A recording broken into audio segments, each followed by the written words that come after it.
దేవుని నామానికి మహిమ కలుగును గాక. అందరికీ ప్రైజ్ ది లార్డ్. ఈరోజు మనము అపోస్తులులైన పౌలు మరియు పేతురు మరణం గురించి తెలుసుకుందాం. అపోస్తులులైన పౌలుకు మరియు పేతురుకు ఏం జరిగిందో అని క్రైస్తవులు తరచుగా ఆలోచిస్తూ ఉంటారు. క్రీస్తు శకం 6వ దశాబ్దంలో నీరో చక్రవర్తి పాలనలో పౌలు శిరచ్ఛేదనం చేయబడ్డాడని, పేతురు తలకిందులుగా సిలువ వేయబడ్డాడని సంప్రదాయం ఉంది. అయితే ఈ వీడియోలో వారికి ఏమి జరిగిందో చారిత్రాత్మకంగా తెలుసుకుందాం. మొదటగా వారి ఇరువురు మరణాల గురించి బైబిల్ ఏం చెప్తుందో చూద్దాం. యేసు, నా గొర్రెలను మేపుము, నీవు యవ్వనుడివై ఉండినప్పుడు నీ అంతటా నీవే నడుము కట్టుకొని నీకు ఇష్టమైన చోటికి వెళ్ళుచుంటివి. నీవు ముసలివాడవైనప్పుడు నీ చేతులు నీవు చాచుదువు, వేరొకడు నీ నడుము కట్టి నీకు ఇష్టం కాని చోటికి నిన్ను మోసుకొని పోవునని నీతో నిశ్చయంగా చెప్పుచున్నానని అతనితో చెప్పెను.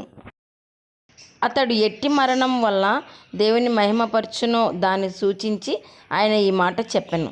ఇట్లు చెప్పి నన్ను వెంబడించమని అతనితో అనెను. నీవు ముసలివాడవైనప్పుడు నీ చేతులు నువ్వు చాచుదు అనే వాక్యము పేతురు సిలువ మరణం గురించి యేసుక్రీస్తు ప్రభు ప్రవచించినట్లు మనకు సూచిస్తుంది. మరియు బైబిల్లో పౌలు మరణం గురించి లేనప్పటికీ అతని మరణం అనివార్యమని తాను తిమోతికి రాసిన 2వ పత్రికలో తెలియజేశాడు. నేనిప్పుడే పానార్పముగా పోయబడుచున్నాను, నేను వెడలిపోవు కాలం సమీపమై ఉన్నది. మంచి పోరాటం పోరాడి తిని, నా పరుగు కడముట్టించి తిని, విశ్వాసం కాపాడుకొంటిని. ఇక మీదట నా కొరకు నీతి కిరీటం ఉంచబడి ఉన్నది. ఆ దినమందు నీతిగల న్యాయాధిపతి అయిన ప్రభు అది నాకు మాత్రమే కాకుండా తన ప్రత్యక్షతను ఆపేక్షించు వారికందరికీ అనుగ్రహించును. ఈ జీవితాన్ని విడిచిపెట్టడం చాలా సమీపంలో ఉందని పౌలు ఊహించడం మనం చూస్తాం. ఇక మీదట బైబిల్ వెలుపట చారిత్రాత్మక ఆధారాల గురించి చూద్దాం. మొదటి వ్యక్తి క్లెమెంట్. ఇతని గూర్చి పౌలు తన పత్రికలో కూడా ప్రస్తావించాడు. అవును, నిజమైన సహకారి ఆ స్త్రీలు క్లెమెంట్తోనూ నా ఇతర సహకారులతోనూ సువార్త పనిలో నాతో కూడా ప్రయాసపడినవారు గనుక వారికి సహాయం చేయుమని నిన్ను వేడుకొనుచున్నాను. ఆ సహకారుల పేర్లు జీవగ్రంథమందు వ్రాయబడి ఉన్నవి. క్లెమెంట్ క్రీస్తు శకం 1వ శతాబ్దం చివరిలో రోమాలోని సంఘానికి పెద్ద. అతను మొదటి క్లెమెంట్ అను ఒక పత్రికను రాశాడు. ఇది కొరింథీలోని సంఘానికి పంపబడింది మరియు ఆ సంఘంలో ఏర్పడిన విభేదాలకు ముగింపు పలకడం దీని ఉద్దేశం. ఈ లేఖ దాదాపు క్రీస్తు శకం 97లో రాయబడింది కనుక ఇది క్రొత్త నిబంధన వెలుపల మనకు లభించిన తొలి క్రైస్తవ రచన కావచ్చు. మొదటి క్లెమెంట్ పత్రిక 5వ అధ్యాయంలో అతను ఇలా చెప్పాడు. అయితే పురాతన ఉదాహరణల గురించి ఆలోచించకుండా ఇటీవలి ఆత్మీయ నాయకుల విషయానికి వద్దాం. మన తరంలో అందించిన గొప్ప ఉదాహరణలను తీసుకుందాం. అసూయ ద్వారా సంఘం యొక్క గొప్ప మరియు ఇతర అత్యంత నీతివంతమైన స్తంభాలు హింసించబడి మరియు చంపబడ్డారు. ప్రఖ్యాత అపోస్తులను మన కళ్ళ ముందు ఉంచుదాం. పేతురు అన్యాయమైన అసూయ ద్వారా 1-2 కాదు అనేక శ్రమలను భరించాడు మరియు అతను చాలా కాలం పాటు బాధలు అనుభవించి హతసాక్షి అయ్యాడు. దాని కారణంగా మహిమా ప్రదేశానికి బయలుదేరాడు. అసూయ కారణంగా పౌలు సహనం యొక్క ప్రతిఫలాన్ని కూడా పొందాడు. 7 సార్లు చెరసాలలో విసిరివేయబడి, బలవంతంగా తరిమివేయబడి మరియు రాళ్లతో కొట్టబడ్డాడు. తూర్పు మరియు పడమరల రెండింటిలోనూ బోధించిన తర్వాత అతను తన విశ్వాసం కారణంగా గొప్ప కీర్తిని పొందాడు. ప్రపంచమంతటా నీతిని బోధించాడు మరియు పశ్చిమం యొక్క చివరి అంచుకు వచ్చాడు మరియు ప్రిఫెక్ట్స్ క్రింద హతసాక్షి అయ్యాడు. పేతురు మరియు పౌలు ఇద్దరు హతసాక్షిగా మరణించారని క్లెమెంట్ లేఖ మనకు తొలి మరియు అత్యంత విశ్వసనీయ ధృవీకరణను అందిస్తుంది. క్లెమెంట్ ఇక్కడ పేతురు మరియు పౌలు ఎలా హతసాక్షులు అయ్యారో ఎలాంటి వివరాలను అందించలేదు.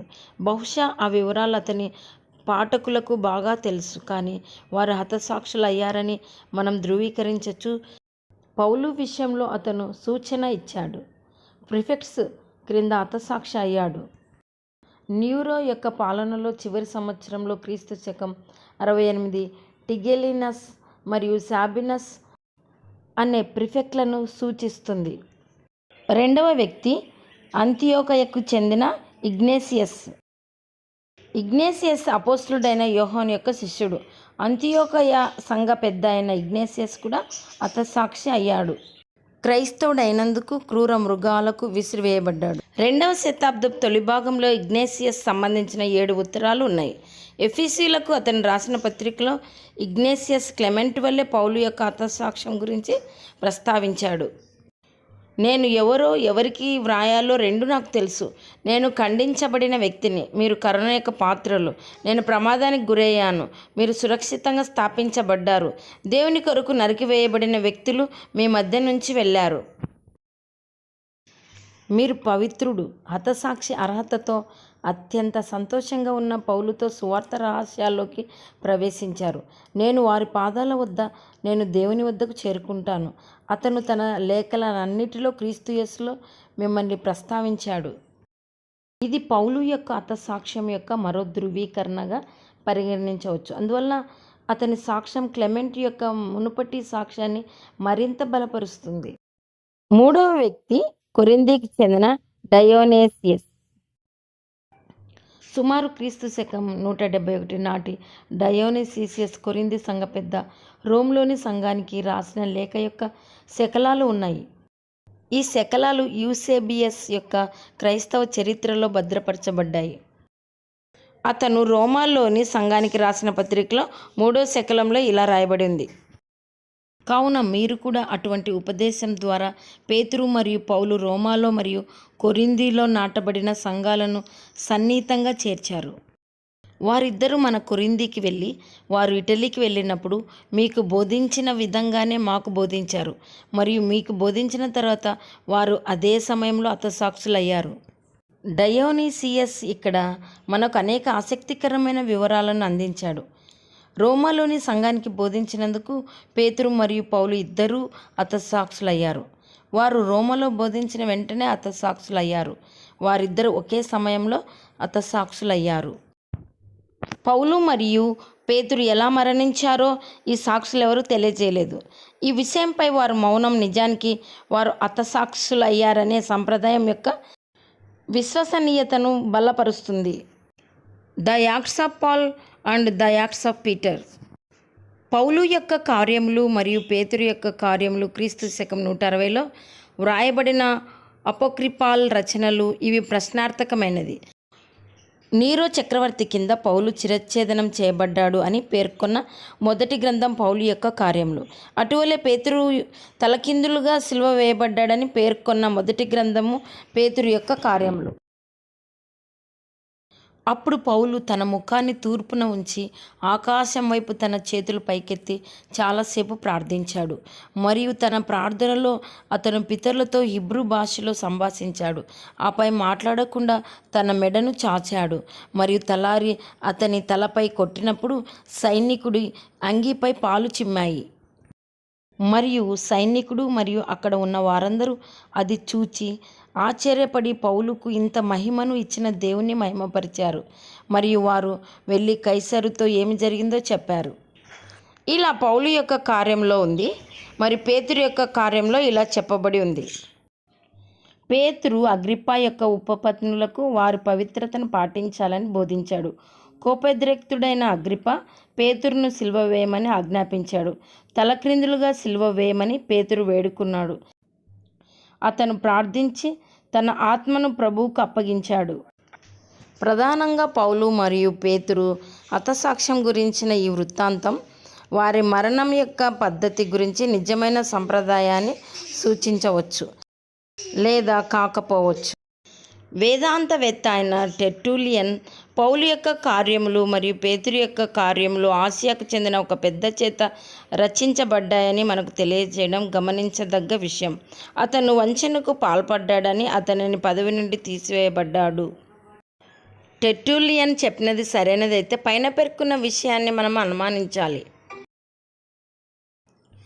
టెర్టులియన్ క్రీస్తు శకం 145-220లో పైన పేర్కొన్న వాటితో సంబంధం లేకుండా ఉత్తర ఆఫ్రికాకు చెందిన వేదాంతవేత్త టెర్టులియన్ తన అసత్యవాదులపై నిర్దేశం అనే పుస్తకంలో 36వ అధ్యాయంలో ఇంకా మీరు ఇటలీకి దగ్గరగా ఉన్నారు కాబట్టి మీకు రోమా ఉంది. దాని నుండి మన చేతుల్లోకి కూడా అపోస్తుల యొక్క అధికారం వస్తుంది. దాని సంఘం ఎంత సంతోషంగా ఉంది. అపోస్తులు తమ సిద్ధాంతాలతో పాటు తమ రక్తాన్ని కూడా ధారపోశారు. ఇక్కడ పేతురు తన ప్రభువు వంటి శ్రమలను సహించాడు. యోహాన్ లాంటి మరణంలో పౌలు తన కిరీటాన్ని గెలుచుకున్నాడు. ఈ వాక్యం ప్రకారం పేతురు తన ప్రభు వంటి శ్రమలను సహించాడు అనగా యేసుక్రీస్తు ప్రభు వలె శిలువ మరణం పొందాడు. పౌలు బాప్తిస్మం ఇచ్చు యోహాను వంటి మరణాన్ని భరించడం ద్వారా నీతి కిరీటాన్ని గెలుచుకున్నాడు అనగా బాప్తిస్మం ఇచ్చు యోహాను వలె చిరచ్ఛేదనం చేయబడ్డాడు. చివరగా మనము యూసేబియస్ ఆఫ్ సీజరియా చెప్పినది చూద్దాం. యూసేబియస్ క్రైస్తవ సంఘ చరిత్ర రాసిన మొదటి చరిత్రకారుడు. ఇతడిని క్రైస్తవ చరిత్ర పితామహుడు అని కూడా అంటారు. ఇతను క్రైస్తవ సంఘ చరిత్ర అనే పుస్తకంలో ఇలా రాశాడు. పేతురు పొంతు, గలతియా, కప్పదోకియా, ఆసియా, బెతూనియా అను దేశంలో చెదిరిన వారిలో చేరిన యూదులకు బోధించినట్లు కనిపిస్తుంది. మరియు చివరకు రోమాకు వచ్చిన తర్వాత అతను తలకిందులుగా సిలువ వేయబడ్డాడు. ఎందుకంటే అతను ఈ విధంగా వేదన పడాలని వేడుకున్నాడు. పౌలు గురించి మనం ఏం చెప్పాలి? జెరూసలేం నుండి ఇల్లూరికు వరకు క్రీస్తు సువార్తను ప్రకటించి నీరో ఆధ్వర్యంలో రోమాలో హతసాక్షి అయ్యాడు. ఈ వాస్తవాలను హారిజన్ తన కామెంటరీ ఆన్ జెనీసియస్ యొక్క 3వ సంపుటంలో పేర్కొన్నాడు. యూసేబియస్ సంఘ చరిత్రలో తను రాసిన 3వ పుస్తకం అధ్యాయం 1 అపోస్తులైన పేతురు మరియు పౌలు మరణానికి సంబంధించి కీలకమైన సమాచారాన్ని అందించాడు. నీరో చక్రవర్తి ప్రారంభించిన హింస సమయంలో పేతురు మరియు పౌలు రోమాలో హతసాక్షులు అయ్యారని అతను పేర్కొన్నాడు. పౌలు వంటి రోమన్ పౌరులు సిలువ వేయడం నుండి మినహాయించబడ్డారు మరియు దానికి బదులుగా శిరచ్ఛేదనాన్ని మరణశిక్ష రూపంలో ఎదుర్కొన్న సంప్రదాయానికి అనుగుణంగా పౌలు శిరచ్ఛేదం చేయబడ్డాడని యూసేబియస్ ప్రత్యేకంగా పేర్కొన్నాడు. పౌలు మరియు పేతుర్లు రోమాలో క్రైస్తవ విశ్వాసం కోసం హతసాక్షులు అయి మరణించారనే సంప్రదాయాన్ని ధృవీకరిస్తుంది. నీరో పాలనలో క్రీస్తు శకం 64 రోమాలో జరిగిన మహా అగ్ని ప్రమాదం తర్వాత క్రైస్తవులకు వ్యతిరేకంగా సాగిన విస్తార హింసలలో పౌలు యొక్క శిరచ్ఛేదనం మరియు పేతురు శిలువ మరణం ఒక భాగమని అతని రచనలు ప్రతిబింబిస్తాయి. దేవాది దేవునికి ఇప్పుడును యుగ యుగముల వరకును మహిమ కలుగునుగాక. ఆమెన్.